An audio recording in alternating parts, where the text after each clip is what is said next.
मराठा आरक्षणाच्या मुद्द्यावरून मराठा नेते मनोज जरांगे पाटील यांनी सोलापुरात सरकारवर जोरदार हल्लाबोल केला। पश्चिम महाराष्ट्र दौऱ्यावर असलेल्या जरांगे पाटील यांनी सोलापुरात कोणतीही इशारा सभा आयोजित केलेली नसून गावखेड्यात जाऊन प्रत्यक्ष नागरिकांच्या भेटी घेत असल्याचं स्पष्ट केलं। मराठा कुणबी प्रमाणपत्राचा वैधतेचा मुद्दा उपस्थित करताना कुणबी प्रमाणपत्र अवैध का करण्यात आली याचं उत्तर मुख्यमंत्री देवेंद्र फडणवीस आणि उपमुख्यमंत्री एकनाथ शिंदे यांनी द्यावं अशी मागणी जरांगे पाटील यांनी केली। मंत्री चंद्रशेखर बावनकुळे यांनी मराठ्यांच्या नोंदी रद्द करण्याबाबत पत्र दिल्याचा आरोप करत त्यांनी सरकारवर गंभीर टीका केली। एकही प्रमाणपत्र रद्द होऊ देणार नाही, मराठ्यांनी टेन्शन घेऊ नये असा दावा करत जरांगे पाटील यांनी मराठा समाजाला जागं होण्याचं आवाहन केलं। विविध राजकीय पक्षांमध्ये असलेल्या मराठ्यांचंही नुकसान होत असल्याचं त्यांनी सांगितलं।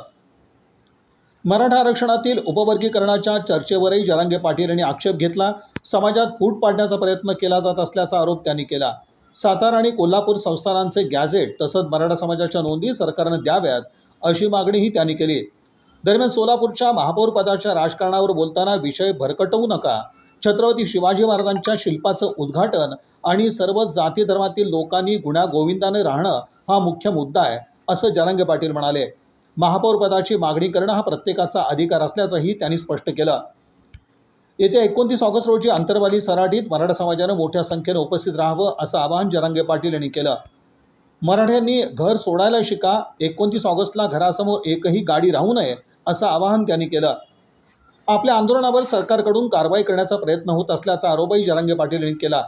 रॅलीवर दगडफेक किंवा आपल्याला अटक करण्याचा कट असल्याचा दावा त्यांनी केला। मात्र अटक करायला कोण येणार आहे, येऊन बघा, मग मराठे कोण आहेत ते दाखवतो असा इशाराही त्यांनी दिला। भाजप सरकारला सत्तेचा माज आला असल्याची टीका करत त्यांनी सरकारनं विविध समाजांवर अन्याय केल्याचा आरोप केला। प्रसाद लाड आणि राधाकृष्ण विखे पाटील यांच्यावरही त्यांनी टीका केली। दरम्यान उपमुख्यमंत्री एकनाथ शिंदे यांच्या कार्यालयाकडून फोन आल्याचं जरांगे पाटील यांनी सांगितलं। झालेली चूक सुधारण्याचं आश्वासन देण्यात आल्याचा दावा करत तुमची झालेली चूक सुधारून घ्या, अन्यथा मराठे गप्प बसणार नाहीत असा थेट इशारा त्यांनी सरकारला दिला आहे। ठरवण्यात आलेले आहेत असं सरकारकडून सांगितलं। सरकारने मीडिया ट्रायल कमी केली 4 साठी 2 दिवस। मराठ्यात गैरसमज पसरायचा होता का? प्रमाणपत्र रद्द होते, कुणबीचे प्रमाणपत्र काढू नका, काही समन्वय खाता धरले मराठीचे, काही अभ्यासक धरले, त्यांनी सांगायचं हे टिकणारच नव्हतं, आम्हाला माहित होतं। तुला काय बोलता माहितीये का? टिकणार होतं का नव्हतं? 2 वर्ष झालं नोंदी ग्रामपंचायत चिटकेलेल्या आहेत, उर्दू भाषेतल्या, मोडी लिपीतल्या, आम्हाला तर येते का? वास्तव सरकारला मोडी लिपी अभ्यासक सापडत नाहीत भाऊ, सध्याची पोझिशन आहे ती नाही सापडत। आणि आमच्या त्या असून तुम्ही गैरसमज पसरला, पण नशीब मराठ्यांच्या बाजूने। शेवटचा डाव होता फडणवीस साहेबाची, मराठ्यात गैरसमज पसरून फूट पाडता येते का? पण नशीब चांगलं होतं, नेमकं जात पडताळणी समितीने संभाजीनगरच्या दिलेला निर्णय आमच्या हाताला लागला की फाईल लास्ट। आता फडणवीस साहेबाला कळलं नाही, हे महत्वाचं आहे। आता फडणवीस साहेबाला कळालं असेल याचे पण किती लांब हात आहेत। आम्ही तो निर्णय घेतला, बावनकुळेनं गुपचूप दिलेलं ते पत्र आहे। मी बी काहीतरी असन भाऊ, बावनकुळ्या दिसतो यागळा कसला करून असा शिल्प चिटकेल्यासारखं यागळा दिसतो भोंगा। हडप्पा संस्कृती नाही का ती? एक गेंडा स्वामी आमका स्वामी डुक्कर जाणार तो आहे। चिडलो कमून, गरीबाच्या लेकराचा अधिकार नाही हो तुम्हाला रद्द करायचा। ओबीसीचं एकही प्रमाणपत्र रद्द करा असं मराठीचा तोंडाचा शब्द नाही।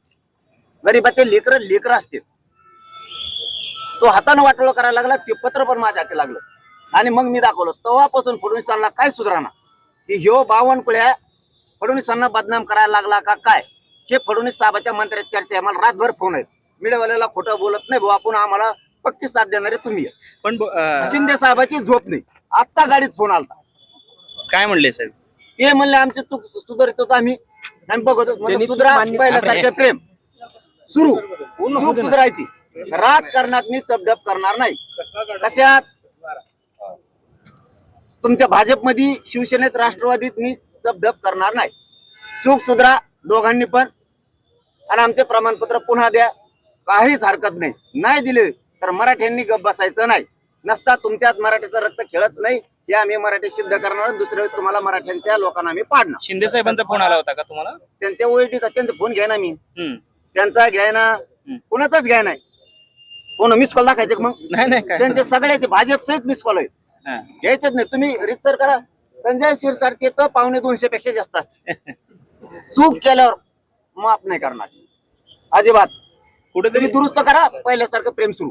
सरकार कुठेतरी तुमचं आंदोलन जे आहे टप्प्याटप्प्याने तुम्ही जात आहे, मात्र ते कुठेतरी थंड करायचं, थोडा बढावा द्यायचा आणि पुन्हा एक मागणी मान्य करायची, पुन्हा थंड करायचं, असा हा प्रयत्न दिसतोय का थंड करून खाण्याचा? त्यांच्या डोक्यातच जे नाही मराठी पहिले नाही राहिले म्हणून.